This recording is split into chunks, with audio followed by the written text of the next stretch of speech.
मधुबन के बाबा, मधुबन के बाबा मुरली वाले, आपका क्या कहना, आपका क्या कहना। ओम शांति। आज 4 जून 2022 के साकार मधुर महावाक्य हैं। आज मीठे मीठे बाप दादा बोले, मीठे बच्चे, तुम जगत अम्बा कामधेनु के बच्चे और बच्चियां हो।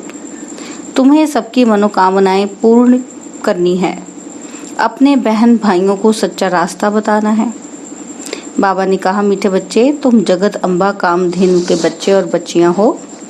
तुम्हें सबकी मनोकामनाएं पूरी करनी है, अपने बहन भाइयों को सच्चा रास्ता बताना है। बाबा ने आज प्रश्न पूछा कि तुम बच्चों को बाप द्वारा कौन सी रिस्पॉन्सिबिलिटी मिली हुई है। उत्तर में बाबा कहते कि बच्चे, बेहद का बाप बेहद का सुख देने आया है, तो तुम्हारा फर्ज है घर घर में यह पैगाम दो। बाप का मददगार बन घर घर को स्वर्ग बनाओ, कांटों को फूल बनाने की सेवा करो। बाप समान निरअहंकारी निराकारी बन सबकी खिदमत करो। सारी दुनिया को रावण दुश्मन के चंबे से छुड़ाना, यह सबसे बड़ी रिस्पॉन्सिबिलिटी तुम बच्चों की है। मुरली का गीत है, माता ओ माता तू सबकी भाग्य विधाता। ओम शांति। यह माता की महिमा भारत में ही गाई जाती है। जगदम्बा बरोबर भाग्य विधाता है। इनका नाम ही रखा हुआ है कामधेनु, अर्थात सब कामनाएं पूरी करने वाली। यह वर्षा उनको कहाँ से मिलता है? शिव बाबा द्वारा जगदम्बा और जगत पिता को वर्षा मिलता है। बच्चों को यह निश्चय हुआ है कि हम आत्माएं हैं, आत्मा को देख नहीं सकते हैं, जान सकते हैं। जीव और आत्मा है। आत्मा अविनाशी है, शरीर तो विनाशी है, जो इन आंखों से देखा जाता है। आत्मा का साक्षात्कार होता है। कहते हैं विवेकानंद को आत्मा का साक्षात्कार हुआ, परंतु समझ न सका। बच्चे समझते हैं हम अपनी आत्मा का साक्षात्कार करेंगे तो जैसे बाप का भी करेंगे। जैसे आत्मा है वैसे ही आत्माओं का बाप है, कोई फर्क नहीं है। बुद्धि से जाना जाता है यह बाप है, यह बच्चा है। सभी आत्माएं उस बाप को याद करती हैं। इन आंखों से तो ना अपनी आत्मा को ना बाप की आत्मा को देख सकते हैं। वह है परमात्मा, परम धाम में रहने वाला सुप्रीम परमात्मा। भक्ति मार्ग में भी 9 भक्ति करते हैं तो उनको साक्षात्कार होता है। ऐसे नहीं कि उनकी आत्मा इस शरीर में इस समय है, नहीं, उनकी आत्मा तो पुनर्जन्म में चली गई। भक्ति मार्ग में जो जिस जिस भावना से जिसको पूजते हैं उनका साक्षात्कार होता है। ढेर चित्र बैठ बनाए हैं जिसको गुड़ियों की पूजा कहा जाता है। भावना रखने से अल्पकाल सुख का भाड़ा थोड़ा मिल जाता है। तुम्हारी बेहद सुख की बात ही निराली है। तुम जानते हो हम स्वर्ग की बादशाही लेते हैं। भक्ति से कोई स्वर्ग में नहीं जाते। जब भक्ति मार्ग पूरा होता है, अर्थात दुनिया पुरानी होती है, तब ही फिर कलयुग के बाद सतयुग नई दुनिया आएगी। कोई की बुद्धि में नहीं बैठता। सन्यासी भी कहते हैं कि फलाना ज्योति ज्योत समाया, परंतु ऐसे है नहीं। तुमको अब ईश्वरीय बुद्धि मिली है जिसको श्रीमत कहते हैं।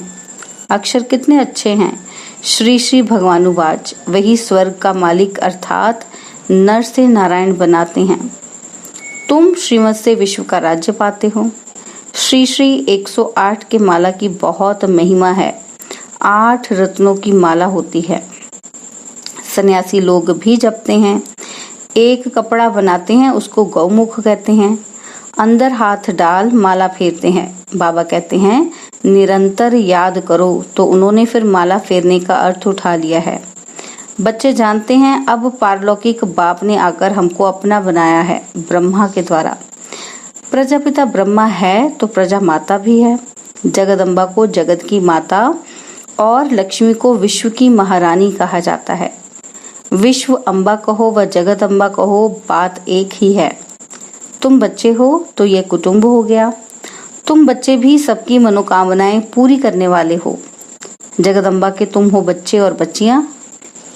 बुद्धि में ये नशा रहता है कि हम अपने बहन भाइयों को रास्ता बतावें। बहुत सहज है। भक्ति मार्ग में तो तकलीफ बहुत है।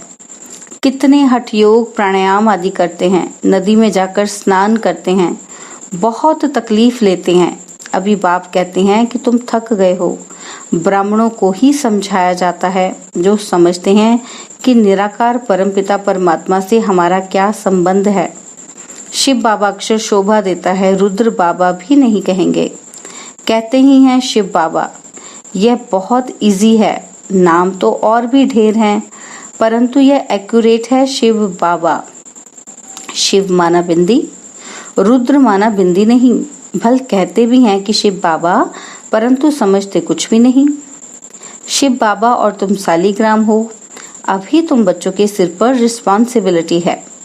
जैसे गांधी आदि समझते थे कि भारत को इन फॉरेनर्स से मुक्त करना है, वह तो हुई हद की बातें। बाप तुम बच्चों को रिस्पॉन्सिबल बनाते हैं, खास भारत और आम सारी दुनिया को माया रावण दुश्मन से छुड़ाना है। इन दुश्मनों ने सबको बहुत दुख दिया है, उस पर जीत पानी है। जैसे गांधी ने फॉरेनर्स को भगाया, यह रावण भी बड़ा फॉरेनर है। द्वापर में यह रावण घुस आता है, किसी को पता भी नहीं पड़ता। रावण आकर सारा राज्य छीन लेता है। यह सबसे पुराना फॉरेनर है जिसने भारत को ऐसा कंगाल बनाया है। उनकी मत से भारत ऐसा भ्रष्टाचारी बन पड़ा है। इस दुश्मन को भगाना है। श्रीमत मिलती है, ये कैसे भागेगा? तुमको बाप का मददगार बनना है। मेरे बनकर और फिर परमत पर चले तो गिर पड़ेंगे, ऊंच पद पा नहीं सकेंगे। गाया भी जाता है, क्या हिम्मते बच्चे मददे बाप। तुम हो खुदाई खिदमतगार। खुदा आकर तुम्हारी खिदमत करते हैं, उनको याद करते हैं कि हे पतित पावन आओ। खिदमत करने वाले को सर्वेंट कहा जाता है। बाबा कितने निरहंकारी निराकार है। निरहंकारी निर्विकारी बनना सिखलाते हैं। आप समान बनाकर कांटों को फूल बनाना है। गारंटी की जाती है कि हम विकारों में नहीं जाएंगे। ये है सबसे पुराना दुश्मन, इन पर ही जीत पानी है। कोई कोई तो लिखते हैं बाबा हमने हार खाई, और कोई तो बतलाते भी नहीं। एक तो नाम बदनाम करते हैं, सतगुरु की निंदा कराते हैं, तो वह अपना ही नुकसान करते हैं। तुम बच्चे जानते हो कि अभी हम शिव बाबा के पोत्रे पोत्रियां हैं। प्रजापिता ब्रह्मा के बच्चे हैं। ब्रह्मा भी वर्षा शिव बाबा से लेते हैं, तुम भी उनसे लेते हो। बच्चे जानते हैं कि बाबा से कल्प पहले वर्षा लिया था। आत्मा समझती है आत्मा ही एक शरीर छोड़ दूसरा लेती है। शरीर का नाम पड़ता है। शिव बाबा तो सिर्फ नॉलेज देने के लिए लोन लेते हैं। शिव भगवानुवाच ब्रह्मा के तन द्वारा। बाकी जास्ती बातों में जाने की दरकार नहीं है। आत्मा निकल जाती है, फिर क्या होता है, कैसे आती है, इन बातों में भी जाने से कोई फायदा नहीं। यह तो साक्षात्कार है। जो कुछ भी होता है साक्षात्कार है। सूक्ष्म वतन का रास्ता अभी खुला हुआ है, बहुत आते जाते हैं। इसमें ज्ञान योग की कोई बात नहीं है। भोग लगाते हैं, आत्मा आती है, खिलाते पिलाते हैं, ये सब है चिट चैट। बाप का बच्चों पर बहुत लव है। तुम बच्चे कहते हो कि बाप दादा हम आए हैं। शिव और प्रजापिता ब्रह्मा है। ब्रह्मा को कहते ही हैं ग्रेट ग्रेट ग्रैंडफादर। कितना बड़ा सिजरा है, इनको शिव बाबा तो नहीं कहेंगे। यहाँ यह मनुष्यों का सिजरा है। यह कॉर्पोरियल की बात है। सभी बिरादरियों से यह पहला नंबर मुख्य बिरादरी गाई जाती है। बड़ा नाटक है ना। अब बच्चे अच्छी रीति समझते हैं, कोई नहीं भी समझते होंगे। इतना तो समझते होंगे कि बरोबर शिव बाबा सबका बाप है। वर्षा मिलना है दादे से, इनको भी उनसे मिलता है। अच्छा ब्रह्मा को भी भूल जाओ, सगाई हो गई, बाकी क्या। फिर दलाल को याद नहीं किया जाता। यह दलाल है, सगाई कराते हैं। कहते हैं बच्चे आत्माओं से बात करते हैं। आत्मा याद करती है कि बाबा आकर हमको पावन बनाओ, और बाबा कहते हैं मुझे याद करो तो तुम पावन बनते जाएंगे, और कोई उपाय नहीं है। शांति धाम से फिर तुमको स्वर्ग में भेज देंगे। यह है पियर घर और वह है ससुर घर। पियर घर में जेवर आदि नहीं पहनते हैं, कायदा नहीं है। यह तो आजकल फैशन हो गया है। इस समय तुम जानते हो कि हम ससुर घर जाकर यह सब पहनेंगे। शादी के समय कन्या का पहले सब उतार देते हैं, पुराने कपड़े पहनते हैं। तुम जानते हो बाबा हमको श्रृंगार कर रहे हैं ससुर घर ले जाने के लिए। ससुर घर में 21 जन्म हम सदा के लिए रहेंगे। हाँ, उसके लिए पुरुषार्थ करना पड़े, पवित्र रहना पड़े। ग्रस्त व्यवहार में रहते कमल फूल समान रहना है। यह अंतिम जन्म है। बाप समझाते हैं, पहले अव्यभिचारी सतो प्रधान भक्ति थी, अब तमो प्रधान हो गई है। बॉम्बे में गणेश की पूजा होती है, लाखों खर्च करते हैं। देवताओं को क्रिएट कर उनकी पालना कर फिर डुबो देते, विनाश कर देते। अभी तुम बच्चों को वंडर लगता है। तुम समझा सकते हो यह क्या रस्म रिवाज है। देवी को जन्म दे, पूजा कर, खिला पिलाकर, श्राद्ध माना कर फिर डुबो देते हैं। वंडर है। तुलसी की शादी कृष्ण से दिखाते हैं, बड़े धूमधाम से शादी करते हैं। फॉरेनर्स ऐसी बातें सुनते तो समझते हैं शायद ऐसा होता होगा। क्या क्या बैठ बातें बनाई है। यहाँ तो जुआ आदि की कोई बात नहीं है। वह तो कह देते हैं कि पांडवों ने जुआ खेला, द्रौपदी को दाव पर रखा। क्या क्या बातें बनाई हैं। इससे राजयोग की बात तो बिल्कुल गुम हो जाती है। अब बाप कहते हैं मुझे याद करो। यह तो बिल्कुल सहज है। बुद्धि में आना चाहिए कि हम 21 जन्मों के लिए स्वर्ग क्षीर सागर में जाते हैं। अभी यह है विषय सागर। विषय सागर से निकल फिर क्षीर सागर में तुम जा रहे हो। तुम्हारी है नई बातें, मनुष्य सुनकर वंडर खाएंगे। तुम बच्चे समझते हो बरोबर स्वर्ग में हम बहुत सुखी रहेंगे। हम विश्व का मालिक बनते हैं, वहां हमारी राजधानी कोई छीन न सके। अब तो कितनी पार्टीशन है, लड़ते रहते हैं। तुम बच्चों को समझाना है तुम्हारा असल दुश्मन है रावण। इन पर तुम कल्प कल्प जीत पाते हो। माया जीते जगत जीत बनते हो। यह है हार जीत का खेल। तुम जानते हो हम विजय जरूर पहनेंगे, फेल नहीं हो सकते। विनाश सामने खड़ा है, रक्त की नदियां बहेंगी। कितने नाहक मरते। नर्क अथवा भ्रष्टाचारी पतित दुनिया कहा जाता है। गाते तो हैं पतित पावन आओ। बाप कहते हैं जैसे तुम आत्मा स्टार हो, मैं भी स्टार हूँ। हम भी ड्रामा के बंधन में बांधे हुए हैं। इनसे कोई भी छूट नहीं सकते। नहीं तो मुझे क्या पड़ी है जो इस पतित दुनिया में आऊं। मैं तो परम धाम में रहने वाला हूं ना। इस ड्रामा में हरेक अपना अपना पार्ट बजाते हैं।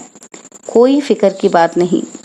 यहाँ तुम फख्र में बेफिक्र रहते हो, बिल्कुल सिंपल। बाप कोई तकलीफ नहीं देते हैं, सिर्फ याद करना और कराना है। बेहद का बाप बेहद का सुख देने आए हैं। घर घर में तुमको निमंत्रण देना है। इतना काम करना है। तुम बच्चों पर भारी रिस्पॉन्सिबिलिटी है। माया भी देखो एकदम सत्यानाश कर देती है। भारत कितना दुखी हो गया है। दुख माया ने दिया है। अब तुम बच्चों को बाप की मदद कर कांटों को फूल बनाना है। तुम जानते हो हमारे इस ब्राह्मण कुल में किस किस प्रकार के फूल हैं। सर्विस करेंगे तो पद भी पाएंगे, नहीं तो प्रजा में चले जाएंगे। मेहनत है ना। बहुत बच्चे हैं सर्विस में लगे हुए हैं। कोई बच्चियों को छुट्टी नहीं मिलती है। बहुत मार खाती हैं। इसमें हिम्मत चाहिए, डरना नहीं चाहिए, बहादुरी चाहिए, नष्टो मोह भी चाहिए। मोह भी कम नहीं है, बड़ा प्रबल है। साहूकार घर की होगी तो बाबा पहले देह अभिमान तोड़ने के लिए कहेंगे झाड़ू लगाओ, बर्तन मांजो। परीक्षा तो लेंगे ना। अच्छा, मीठे मीठे सिकिलदे बच्चों प्रति माता पिता बाप दादा का याद प्यार और गुड मॉर्निंग। रूहानी बाप की रूहानी बच्चों को नमस्ते। हम रूहानी बच्चों की रूहानी बाप दादाजी को दिलवा जान सिकवा प्रेम से नमस्ते। ओम शांति। प्यारे बाबा, मीठे बाबा, मेरे बाबा, शुक्रिया बाबा, शुक्रिया बाबा, शुक्रिया बाबा। धारणा के लिए मुख्य सार है, पहला पॉइंट है, श्रीमत पर बाप का पूरा पूरा मददगार बनना है। परमत व मनमत पर नहीं चलना है। नष्ट मोह बन हिम्मत रख सर्विस में लगना है। सेकंड पॉइंट है, अभी हम पियर घर में हैं, यहाँ किसी भी प्रकार का फैशन नहीं करना है। स्वयं को ज्ञान रत्नों से श्रृंगारना है, पवित्र रहना है। वरदान है, दुख को सुख, ग्लानि को प्रशंसा में परिवर्तन करने वाले पुण्य आत्मा भव। दुख को सुख, ग्लानि को प्रशंसा में परिवर्तन करने वाले पुण्य आत्मा भव। पुण्य आत्मा वह है जो कभी किसी को न दुख दे और न दुख ले, बल्कि दुख को भी सुख के रूप में स्वीकार करे। ग्लानि को प्रशंसा समझे तब कहेंगे पुण्य आत्मा। यह पाठ सदा पक्का रहे कि गाली देने वाली व दुख देने वाली आत्मा को भी अपने रहमदिल स्वरूप से, रहम की दृष्टि से देखना है, ग्लानि की दृष्टि से नहीं। वह गाली दे और आप फूल चढ़ाओ तब कहेंगे पुण्य आत्मा। स्लोगन है, बाप दादा को नैनों में समाने वाले ही जहान के नूर नूरे जहान है। बाप दादा को नैनों में समाने वाले ही जहान के नूर नूरे जहान है।